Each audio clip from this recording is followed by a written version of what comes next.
The call came just after lunch, right as I was staring out of the 20th floor window of Echelon Global's Midtown office, watching the world churn beneath me. The traffic, the people, the ceaseless motion of a city that never stops to consider who just lost their footing.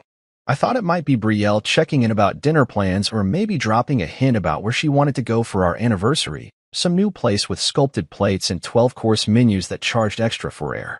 But when I answered, I heard it in her voice before she even spoke. The smirk. "We're downsizing," she said, sharp and breezy, like she was commenting on the weather. "Today's your last day, unless you want to stay on as janitor. Floors need mopping." Behind her, I heard Myra's unmistakable cackle. Cold. Cruel. Loud enough that she wanted me to hear.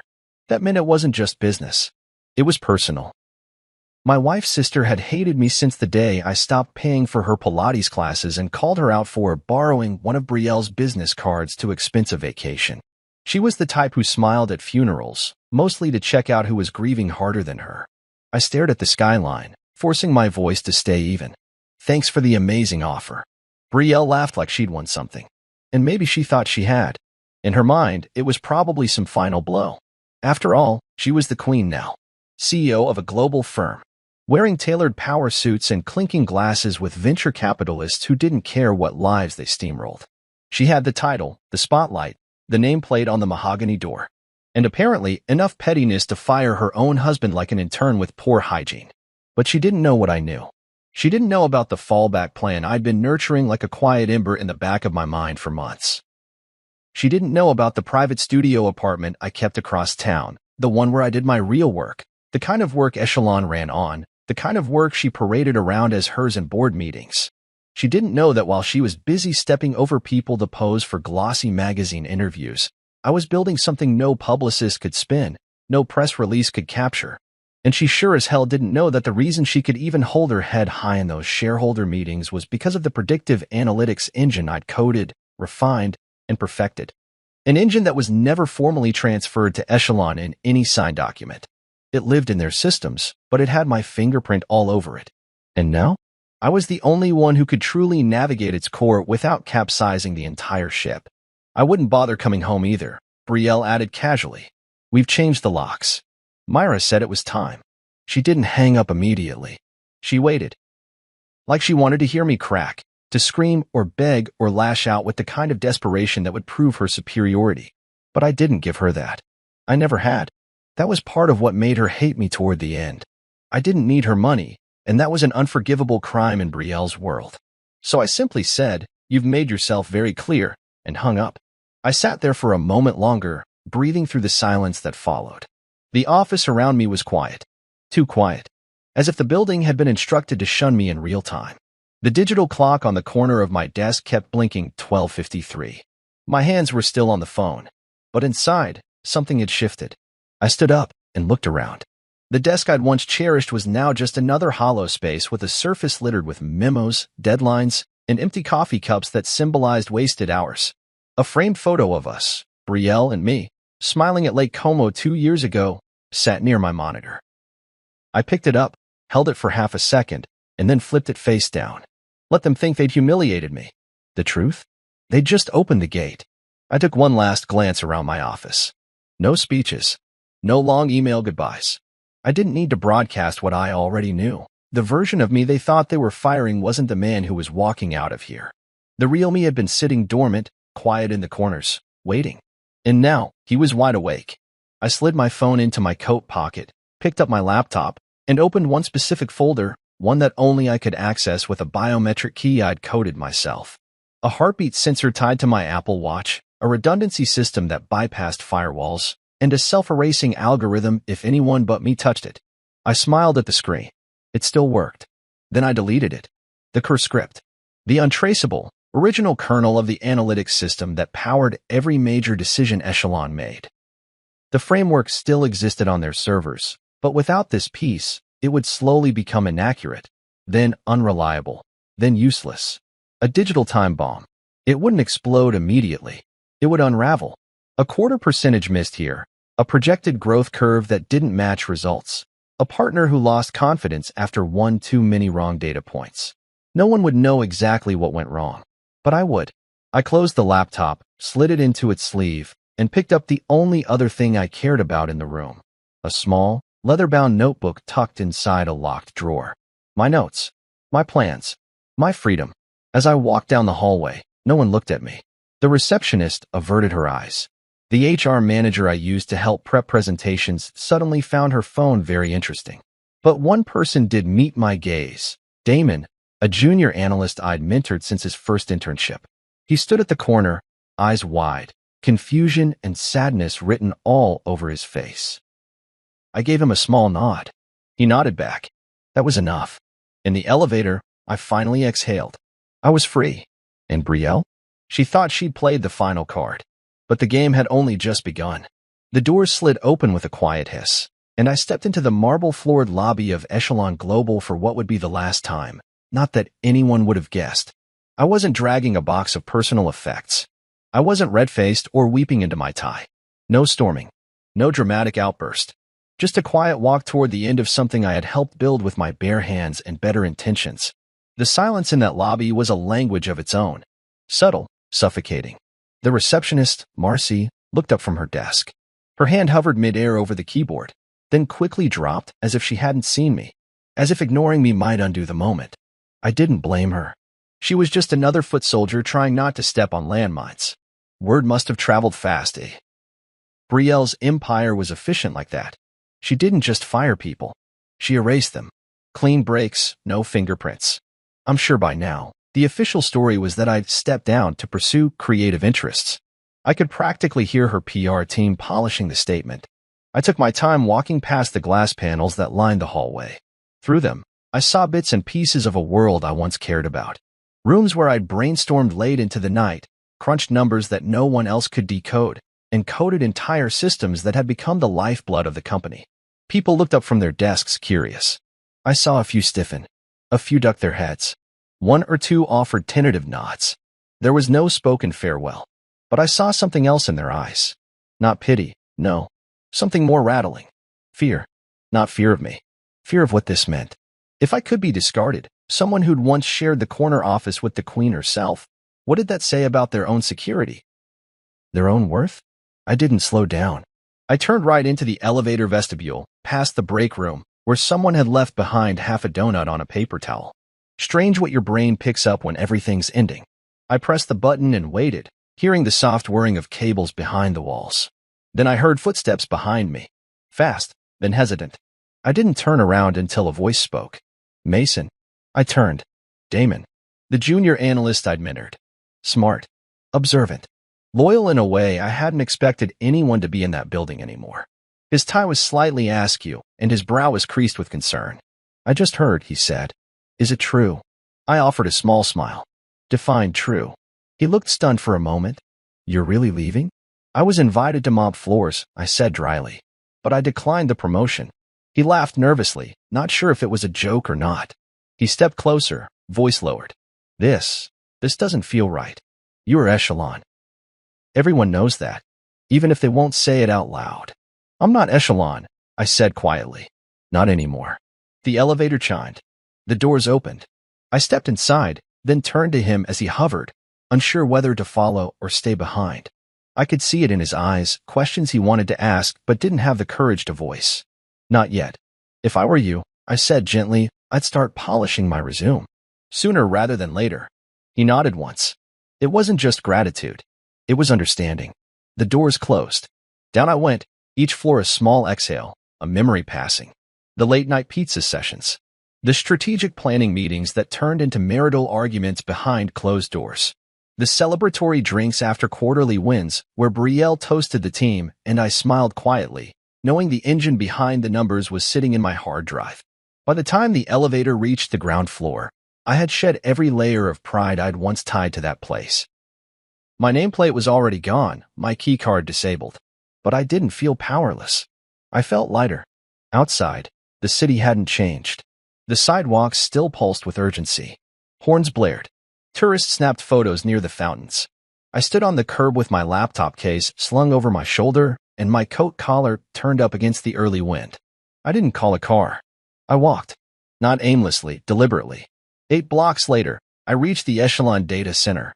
A nondescript building wrapped in slate gray panels and obscured behind code-locked doors. I still had one last credential, an analog one. The security guard, an older man named Lester who'd once shared stories about his daughter's softball games, looked up from his newspaper. "Hey, Mr. Mason.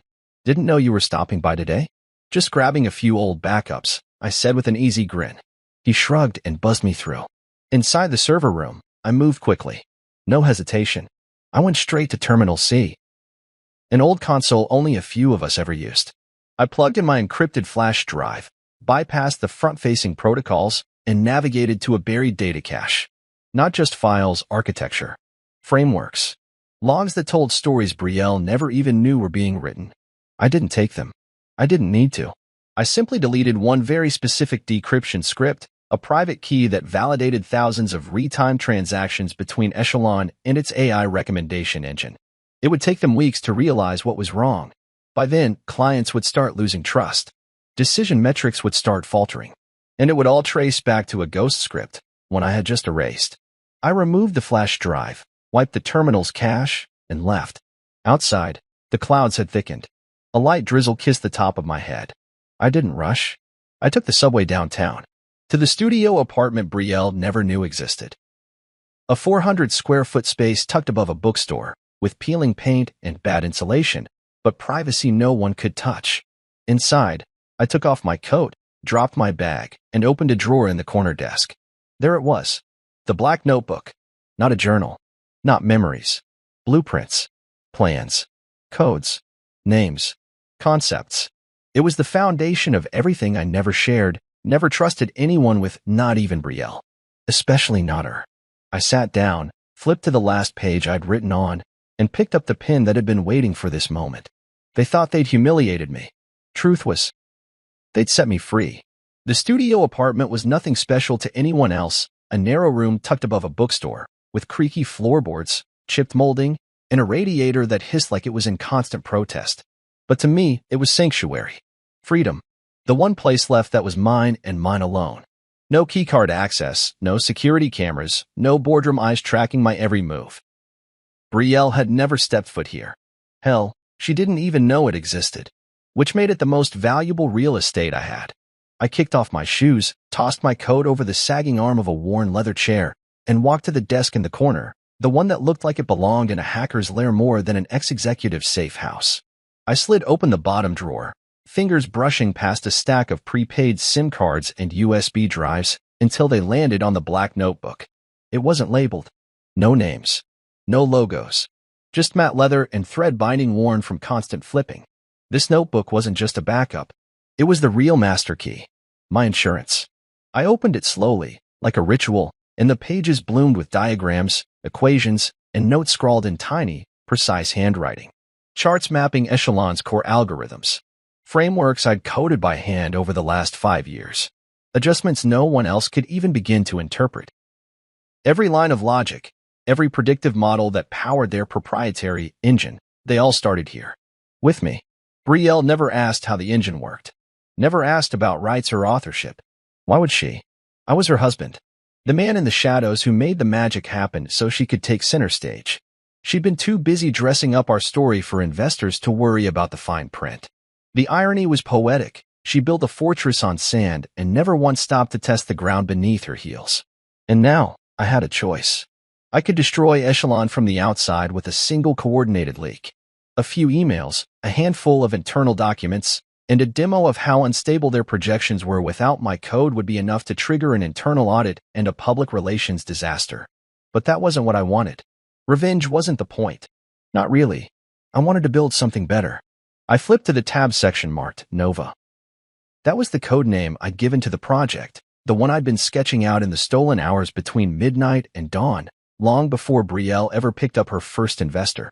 Nova wasn't just another analytics tool. It was the next generation. A self-learning, ethics-compliant intelligence engine that adjusted its projections based not only on market behavior, but on sentiment, socioeconomic variance, and individual context. Something more human. I ran a hand through my hair and pulled my laptop onto the desk. No Echelon servers. No dependencies. This system lived locally. I powered it up and watched the Nova interface bloom across the screen.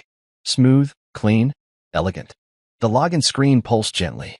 I tapped in my credentials and was greeted with a quiet chime. "Welcome back, Mason."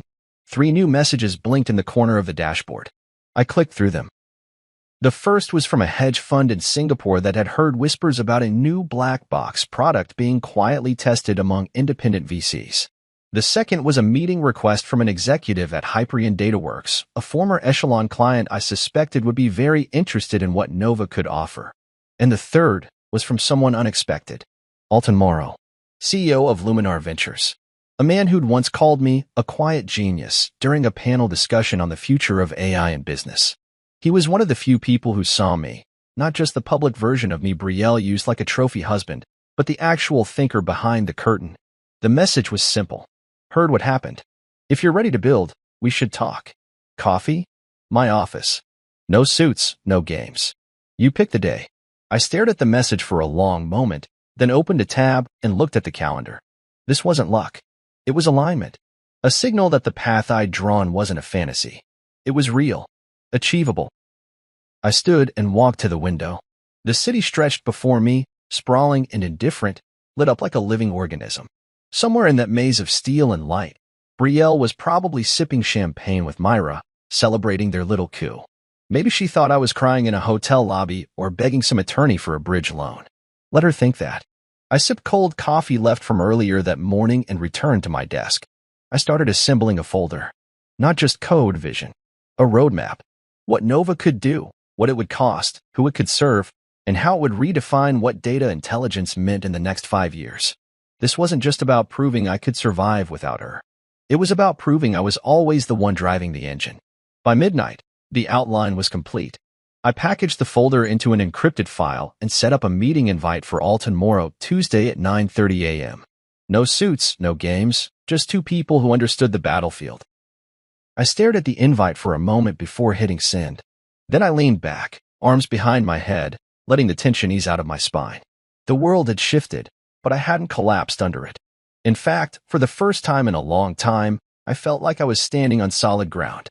Not because I had a team behind me or a corporation cushioning my fall, but because I had clarity. Brielle thought she'd cut me off from everything that mattered. What she'd really done was hand me the match while standing in a house of paper. The real work began now. And this time, the empire I built wouldn't have her name anywhere near it. Alton Morrow didn't do small talk. That was the first thing anyone in the tech space learned when they crossed his path. He was blunt, unfiltered, and terrifyingly intelligent. The kind of man who made power moves in jeans and loafers, who could glance at a dashboard and know which direction the market would lurch 3 quarters from now. If Brielle was the queen of flash and posturing, Alton was the architect of substance. That's why I picked him. I didn't make an appointment. I didn't send an email. I just showed up. His assistant, a sharp-eyed woman named Kyla, raised an eyebrow when I walked into the glass-paneled reception area of Luminar Ventures, holding nothing but a black thumb drive in my palm and a look that said I wasn't here to beg. She looked me over, then picked up her phone and whispered something. A beat later, she nodded once and pointed down the hall. He said clear as schedule. Go on in. Alton's office wasn't showy. No marble. No abstract art hung, just to impress. Just a long window view of the skyline and a single desk, steel, clean, precise. The man himself was leaning against the window frame, sleeves rolled up, a ceramic mug in one hand, and a faint smile tugging at the edge of his mouth. I figured you'd come eventually, he said, voice low and cool. Didn't think it'd be this soon. I stepped inside, closed the door behind me, and held up the thumb drive like an offering. I've got something to show you. No strings. Just facts. He gestured to the chair across from his desk. Then show me. I plugged in the drive, opened the encrypted folder, and let Nova speak for itself. First, the framework, an interface that visualized behavior patterns not just by raw data points, but by emotional resonance, sociopolitical context, and trust weighting. Then the model's self-correcting engine, coded to recognize its own blind spots and retrain in real time without human prompt. Finally, the projection module, how Nova could forecast market shifts not just based on metrics, but by anticipating human decision patterns days, even weeks, ahead. He didn't interrupt. He didn't ask questions. He just watched, eyes sharp and unwavering. When the final module closed, he leaned back and whistled. You built this. Every line of code, I said. And you're telling me this didn't come from Echelon? I never signed over IP rights, I replied. Everything they use is a shadow of this. A half-baked version built off my early drafts. He tilted his head. And Brielle? She doesn't know. She thinks she burned the bridge, I said. But she forgot I built the river first. He let that hang in the air for a long moment. Then he smiled, just enough to show teeth. You could break them. I met his gaze. I could build something better. He nodded slowly. Now that's a better game. Alton stood and circled around the desk, hands in his pockets. You know, when I first met you, you were the guy standing behind her at those expos, adjusting her mic, watching the screens. Quiet. Polite. She called you her support system. Said you were brilliant, but not business-minded. She never minded my mind when it paid for her first office lease. I said, voice calm. Alton chuckled. Well, she's about to learn the hard way what happens when the support system goes solo. He sat on the edge of the desk. Let's talk about rollout. About funding. I've got a team of engineers who can work in a blackout zone. A legal department that can draw circles around her before she even gets out of bed. And I've got capital, Mason. Real capital. I nodded. I want autonomy. No shadow control. I'm not handing over another brainchild to someone else's ego. You won't, he said. You'll be the face this time. And the hands. And the spine. I exhaled slowly. Then we moved now. We talked for 2 more hours. About strategy, about deployment, about how to build something that wasn't just a reaction to Echelon, but a complete paradigm shift. Not a clone. Not a copy. A challenger. One rooted in everything Echelon had lost. Real trust, real transparency, real ingenuity. By the time I left his office, the sun had dipped below the skyline. The city was shifting into its twilight rhythm, but I walked differently now. No longer as the discarded husband Brielle thought she'd exiled, but as the man who had built the bones of an empire and was now drafting something stronger from scratch. Outside the building, I paused under a flickering street lamp, the air sharp with the smell of rain and ambition. I pulled out my phone and opened an old folder of Echelon press clippings, photos of Brielle at launches, and panel discussions, in luxury hotels giving statements about innovation and legacy. Always her name. Always her smile. My fingerprints hidden behind the velvet curtain. Not anymore. I tapped the screen and started a new document. A list of names. Engineers, analysts, strategists. People I had mentored, collaborated with, or quietly supported behind the scenes, many of them now disillusioned or outright discarded by Echelon. The cast-offs. The ignored. The ones who built the foundation but were never invited to the top floor. They'd be the first ones I called. They knew the truth. And they were hungry to build again with someone who saw them. I walked 2 blocks to a late-night diner, ordered coffee, and opened my laptop right there under the buzz of cheap lights and old vinyl booths. The Nova framework was already humming. I pulled up a new interface and began outlining what we'd need for Phase 1. Server load testing. Private beta clients. Legal architecture for ownership and release rights. I didn't need to destroy Brielle to win. All I had to do was give people something real to believe in. Something she could never offer. Something I'd always held in my hands. It was easy to forget how many people Brielle had discarded on her way up. She wore ambition like armor, sharp and shining, and she didn't mind stepping over bodies to get to the next stage. But the thing about discarded people is, they remember. They talk. And when someone finally shows up with a different kind of plan, one that doesn't involve egos and power plays but respect and opportunity, they show up too. My mornings started early now. No corporate commute, no tailored suits or sterile boardrooms.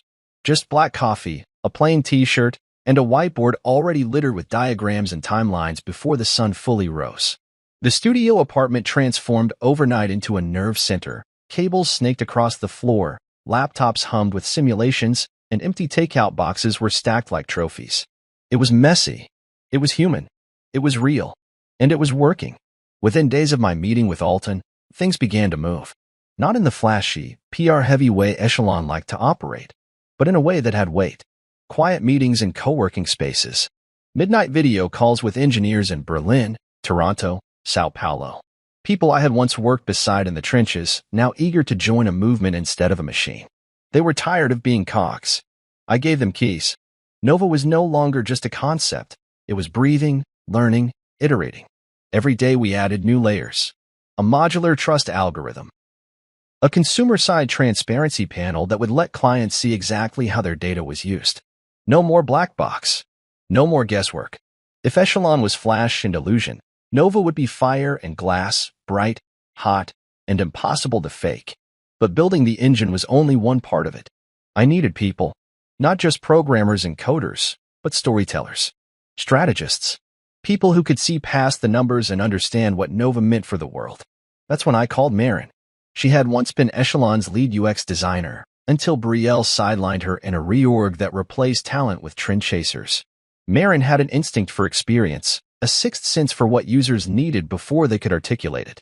I sent her a simple message: "Let me show you something worth believing in." She replied with 3 words: "Send the address." When she arrived, her eyes scanned the chaos of my apartment turn lab, and instead of flinching, she grinned. "Looks like you're actually doing it."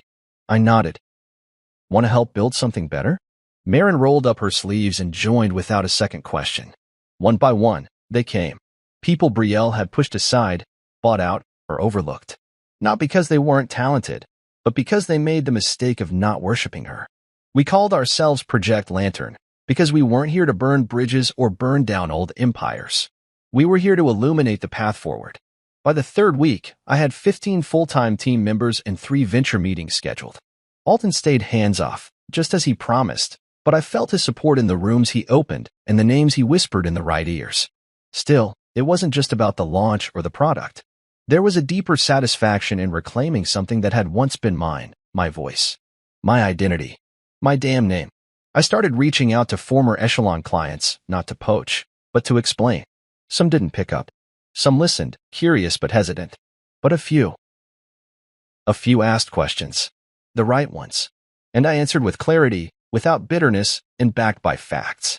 I showed them what Echelon's predictive system had been doing over the last 6 months, how its accuracy was declining, how it was recommending suboptimal targets, how the very algorithm they trusted was degrading from the inside.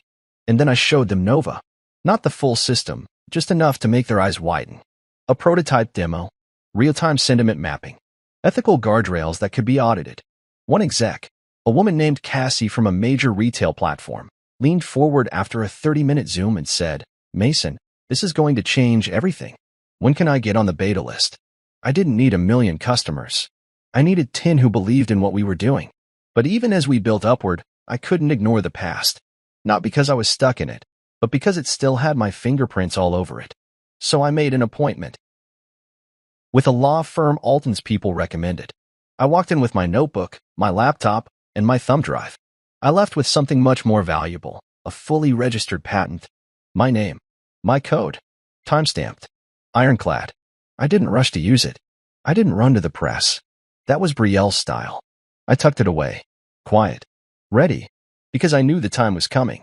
While I met with engineers and brainstormed UI frameworks with Marin, I kept an ear to the ground. I saw the whispers online, forums where developers discussed how Echelon's output was acting weird or not matching the model accuracy anymore. I watched as minor influencers, the kind Echelon used to pride themselves on swaying, began to talk about other options.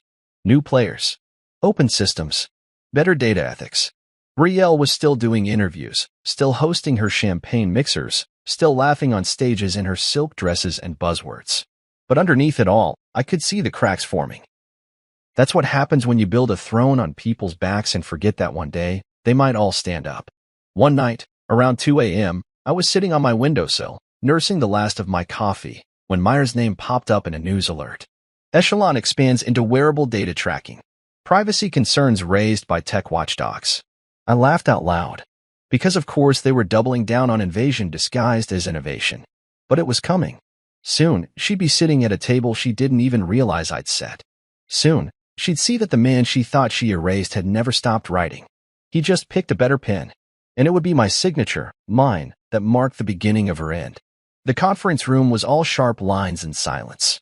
Glass walls, chrome finishes, matte black leather chairs spaced around a sleek obsidian table that looked like it belonged in a Bond villain's lair.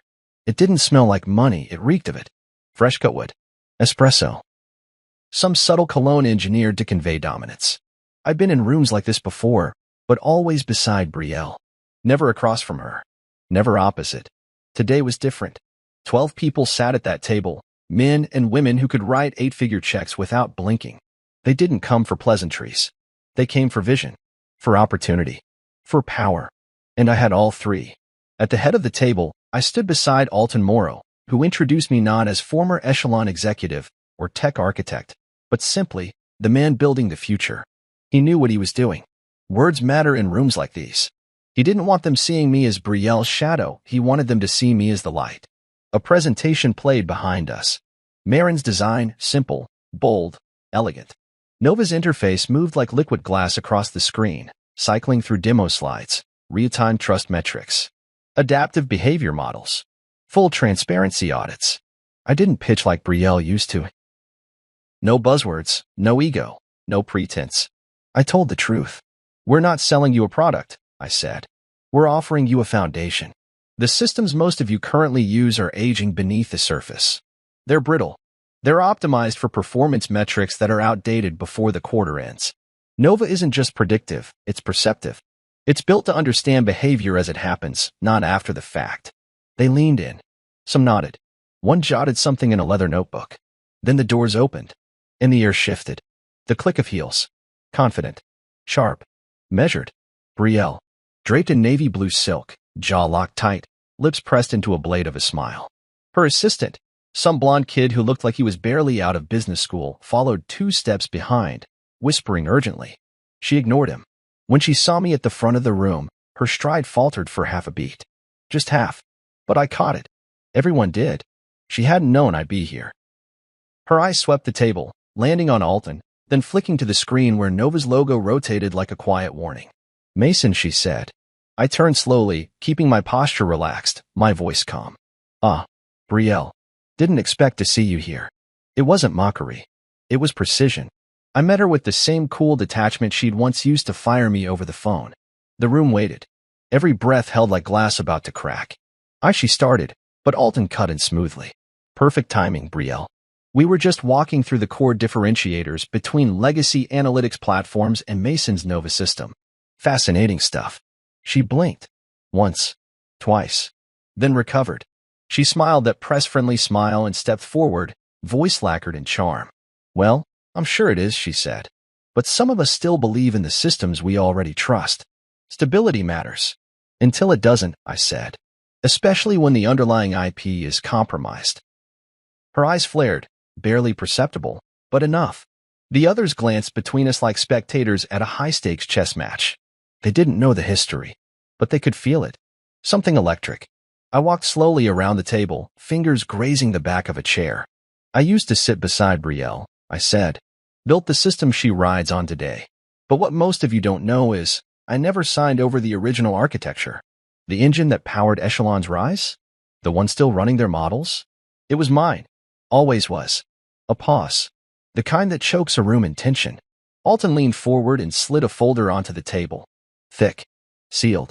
We'll be acquiring full integration rights to Nova, he said, including the underlying analytics system. Mason's engine. You could feel her mask slipping. Just slightly. Her fingers twitched. Her smile tightened. That system is proprietary, she said carefully. Only if you can prove it, I replied, reaching into my case and pulling out a second folder. I slid it across the table toward her. This might help clarify your legal exposure. She hesitated, then opened it. Inside, patent paperwork. Time-stamped. Digitally certified. My name. Not hers. Not Echelon's. The silence became a living thing. Her assistant leaned over her shoulder and whispered something again. She didn't respond. I watched her jaw move, tight, grinding. She closed the folder slowly, methodically. Mason, she said, voice low now. Can we speak privately? No, I said. We're not in private anymore. Because this was the moment I'd been walking towards since that phone call. Not a scene of vengeance, but a reckoning. She'd humiliated me in front of an entire company. Locked me out of my own home. Laughed when she thought I had nowhere left to go. And now, I was standing between her and the future. A man beside me. One of the investors, a gray-bearded financier who'd built 3 tech unicorns, cleared his throat. How soon can Nova be operational? I didn't look at Brielle. I looked at him. Beta testing starts in 3 weeks, I said. Full deployment by the next quarter. He nodded. Put me down for 40 million. Another voice chimed in. Then another. Brielle didn't speak. She didn't move. She just stood there as commitment after commitment stacked around her like bricks. I didn't smile. I didn't need to, because I'd already won. And the best part? I hadn't needed to shout or scheme or burn it all down. All I had to do was build something worth standing behind and sit at the head of the table she never thought I'd reach. She thought the shock was seeing me at the head of the table. She thought that was the twist, Mason, the discarded husband, standing beside her biggest rival, flanked by the very investors who used to hang on her every word. She thought that was the moment where the camera would freeze, the score would rise, and the audience would gasp. But that wasn't it. That was just the opening scene. The real surprise was what came next. Brielle had remained standing long after everyone else settled back into their seats. Her expression had softened into a professional calm, but I could see the tension in her neck, the way her fingers coiled tightly around the folder I'd given her. I'd seen her wear that face during merger calls when she was bluffing with numbers she didn't fully believe. It was the same face she wore the night she convinced me to let her pitch my early prototypes under the Echelon name, just to help us get some traction, she had said. Alton tapped a finger against the folder he dropped earlier, the one detailing the Nova acquisition. As discussed, we'll be taking full integration rights, including analytics architecture, client access frameworks, and future licensing privileges. He leaned back in his chair like a man who already knew the board vote was unanimous. The valuation was finalized this morning. Brielle's voice came out tight. Valuation? $500 million, I said, casually, as if we weren't talking about $500 million worth of intelligence infrastructure. We closed the term sheet before this meeting. Someone across the table let out a low whistle. Another investor smiled to himself, already running numbers. I turned to Brielle. Her eyes were locked on me now, no longer pretending to smile, no longer playing gracious. You can't sell what belongs to Echelon. I'm not selling anything that belongs to Echelon, I said calmly. You would know that if you'd ever taken the time to understand what we were building. You remember that stack of contracts I gave you 2 years ago? The ones you handed to Myra to sort through? You never signed the transfer clause. Legally, the architecture remained mine. Her mouth opened, then closed. Her brain was trying to catch up with her pride. Alton opened his own folder and slid a second document across the table. Here's the kicker, Brielle. This deal doesn't just move us forward, it protects us retroactively. Mason's system has been running at Echelon without a signed transfer of IP rights, which means you may have unknowingly exposed your firm to unauthorized usage claims. Brielle's eyes flicked to her assistant. He looked like he wanted to sink through the floor. There's no way, she whispered. No one's ever questioned the system. Because it worked, I cut in. But only because I kept it stable from the back end. Every time your output started drifting off target, that was me fixing the code through an access key I buried in the developer log, one that expires tonight, by the way. The room went silent. She swallowed, visibly. Then, as if desperate to reassert control, she said, "We'll take this to court." "You're welcome to," I said, gesturing toward the thick folder she hadn't dared open fully yet. "That's my patent paperwork. Filed, timestamped, verified. The metadata alone proves origin. And even if you tried to dispute authorship, your own system logs, dated commits, login trails, developer notes, all point back to me. And they're already archived with mine." I leaned forward. "Yes, you did. You just thought you'd be on the winning side." The investors remained silent, watching her unravel. No one was coming to her defense. No one was offering a lifeline. She wasn't the queen in this room. Not anymore. She was a name on a receding headline, and everyone here knew it. Then I pushed one final document across the table. "This is a courtesy," I said. "A full summary of Echelon's current liability, including usage of my system since the date of the unsigned transfer clause. Retroactive licensing could save you a PR crisis, provided you come to terms by Friday." Her lips moved like she wanted to argue, but there was no argument to make. The walls she'd built weren't made of steel. They were made of glass. And now the sunlight was pouring in. Her voice was barely above a whisper. "You planned this." "No," I said. "You did. I just kept the receipts." It was true. Every decision she'd made. Every time she sidelined someone for daring to question her. Every contract she ignored. Every bridge she burned while I sat quietly behind her had paved the road to this moment.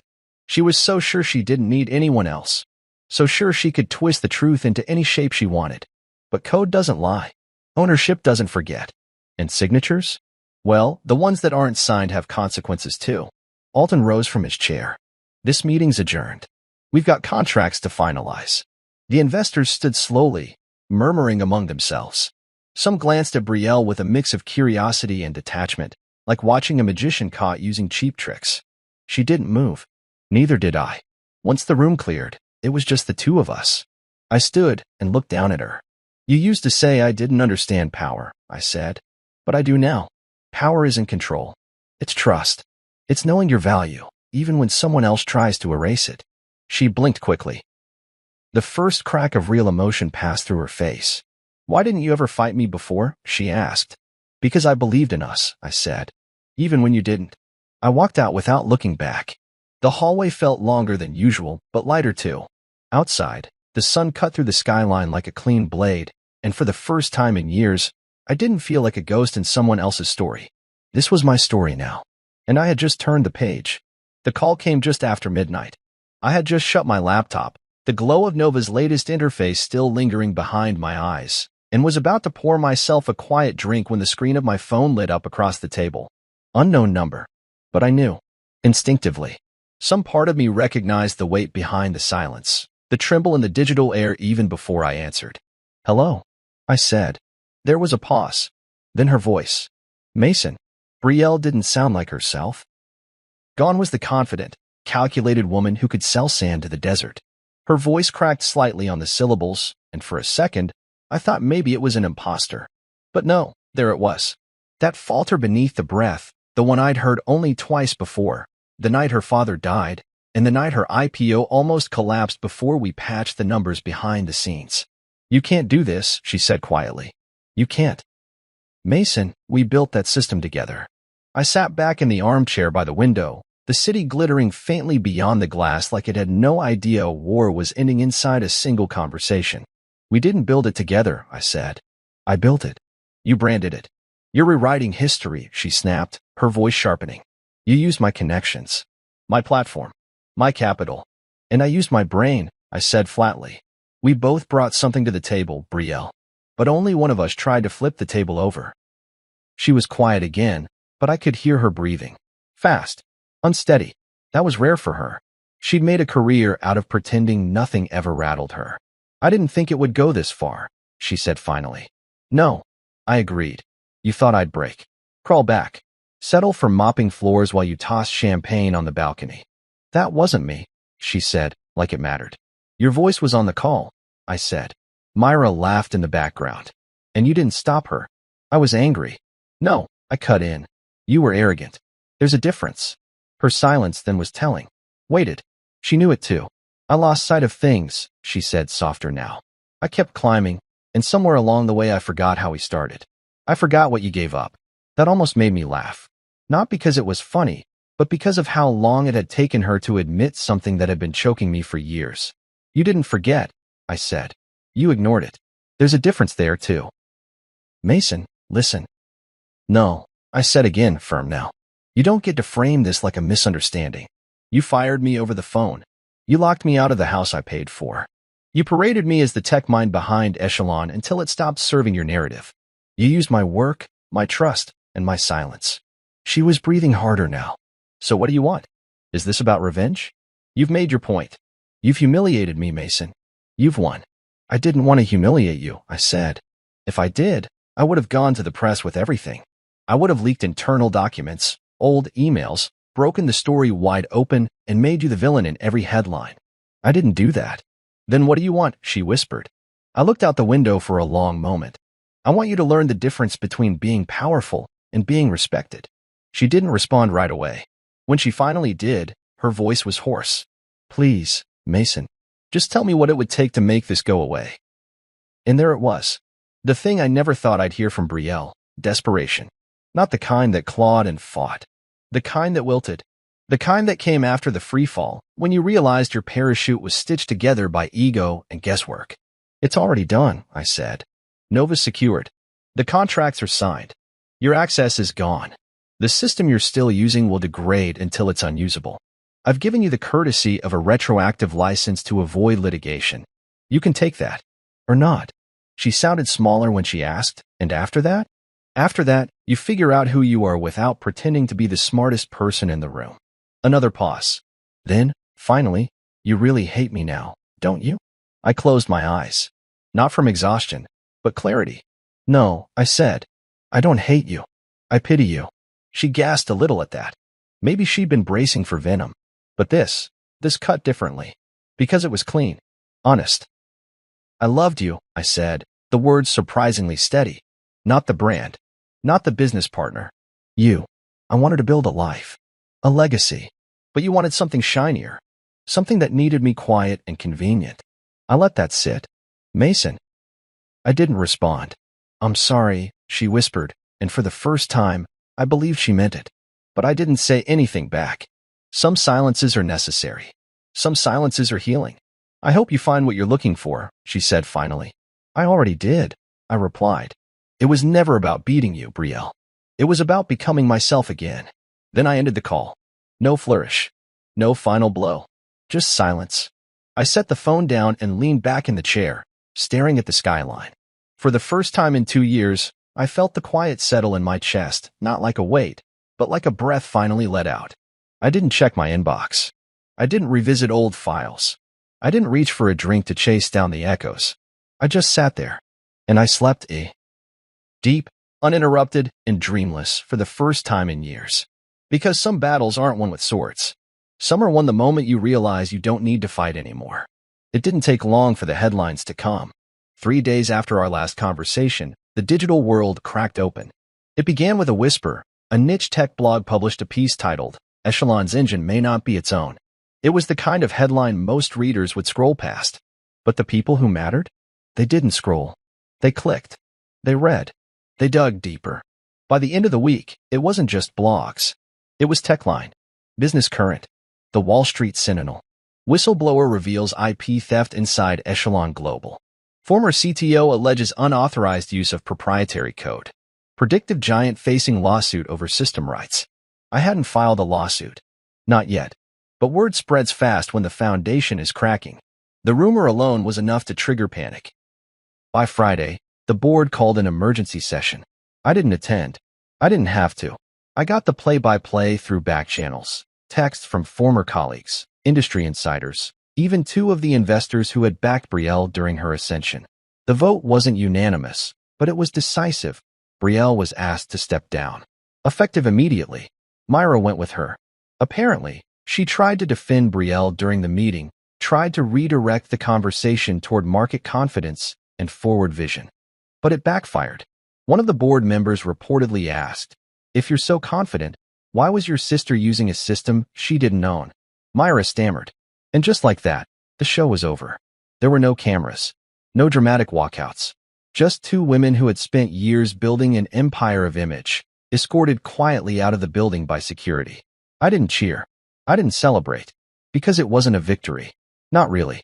It was closure. The morning after the announcement, I stood on the balcony of my new office. It wasn't enormous. It didn't need to be.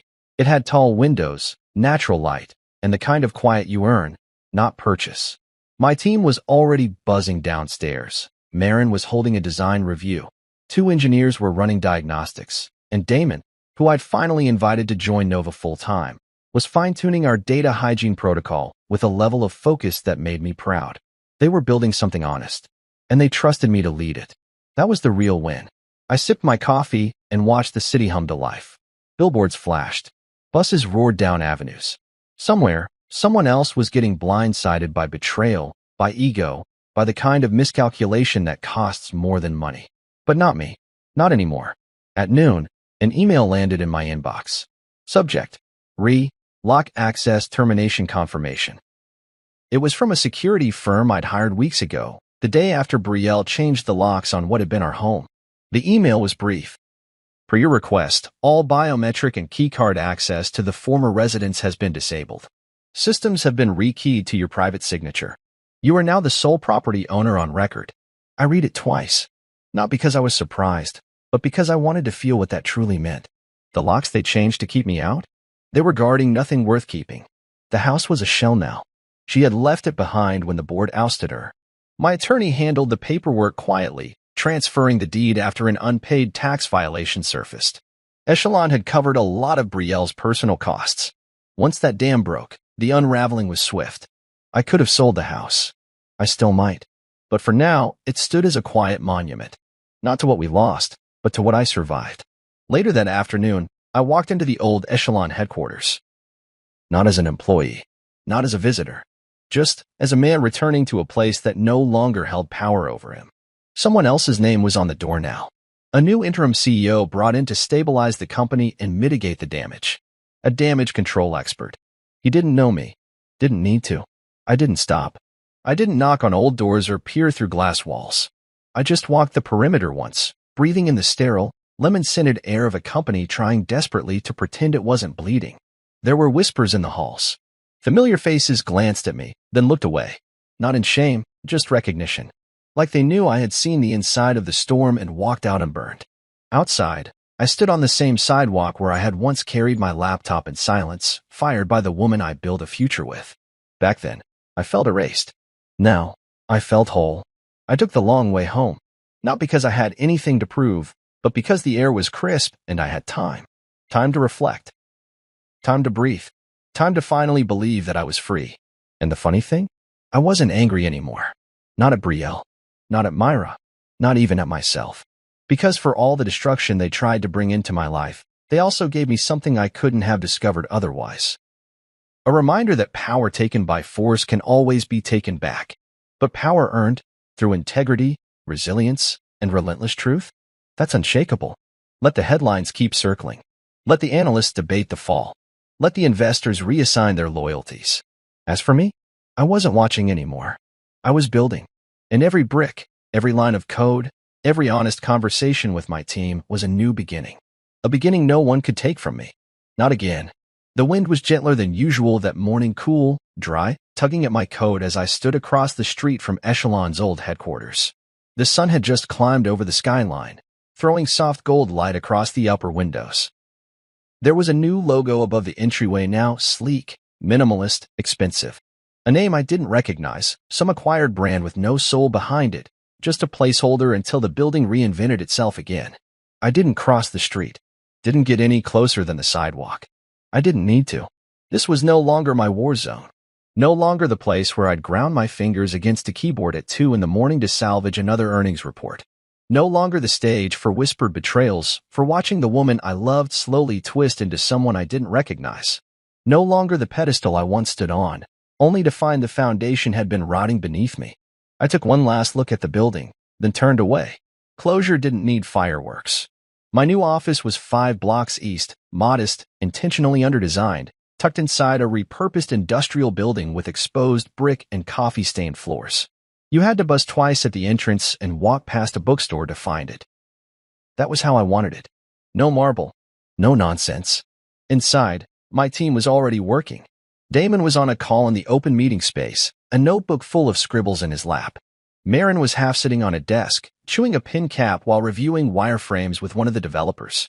Everyone was moving, alive, humming with energy, not because someone was watching, but because they believed in what we were building. Because they had a stake in it. A voice in it. That's what Nova had become, not just a product, not just a platform, but a philosophy. And the difference was this. People weren't afraid to speak here. I walked past the coffee machine, dropped my bag on my desk, and slid open the drawer. Inside was a pen. Nothing fancy. Just a black matte fountain pen I'd bought for myself the day the Nova acquisition closed. I hadn't used it yet. Until now.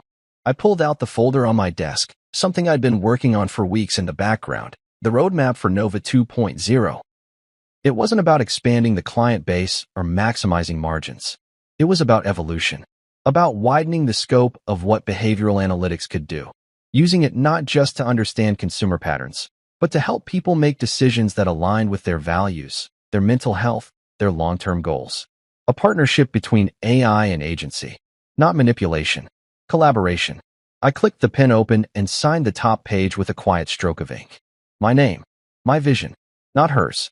I leaned back and stared at the ceiling for a moment, letting the hum of the office settle around me like a second skin. This wasn't what I thought success would look like. It wasn't penthouses or headlines. It was peace. It was walking into a space and not bracing for impact. It was not checking the door twice, not wondering who was whispering behind your back or pulling the strings just out of view. It was knowing that the people around you weren't afraid to say your name out loud. That you could be human here, flawed, evolving, but present. A knock sounded at my glass wall. I turned. Damon stood there, holding up 2 coffees and an envelope. "Mail for you," he said, stepping inside. I took the coffee with a nod and opened the envelope. It was from my attorney. Inside, final confirmation that the last remnant of my IP dispute had been closed, sealed, and settled. No residual claims. No litigation pending. My name, officially and permanently, was attached to every line of code that built Nova. And Echelon? They'd signed the licensing agreement for retroactive use just 1 hour before the statute ran out. Quietly. No press release. No statement. They folded the same way they rose, strategically, surgically, without apology. Damon watched me read it, eyebrows raised. "Good news. The best kind," I said. "The kind that doesn't need to be shouted." He grinned and tapped the coffee cup. "You know, this whole thing's been kind of cinematic." I smirked. "You've been watching too many documentaries." "I mean, come on," he said. "Guy gets blindsided by his wife, fired from his own company, disappears for a while, and then comes back swinging with something better. That's a screenplay waiting to happen." I shrugged. "It's just life." He looked around the office, at the team scribbling on whiteboards and typing through meetings, then back at me. "You really don't feel like rubbing it in?" "Why?" I said. "They already know. And I'm not writing this story for them anymore." He nodded slowly, then turned to leave. "Still, if you ever need someone to play you in the movie, let me know. I've been practicing my calm but devastating monologues." I laughed. A real one.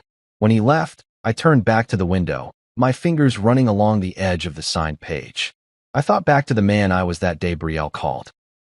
The man who stared out an office window, blindsided, heartbroken in two, told by the woman he trusted most that he was disposable. That man didn't exist anymore. I didn't want him back. I was the man with the pen now. The man who rewrote the ending. And more importantly, the one writing the next chapter. Not for revenge. Not for approval. But for peace. For purpose. Because I learned the hard way, success isn't about proving people wrong. It's about finally remembering who you are and choosing to be that person every damn day without asking for permission. Outside, the city pulsed on. But inside, I was still. Whole. And this time, I held the pen.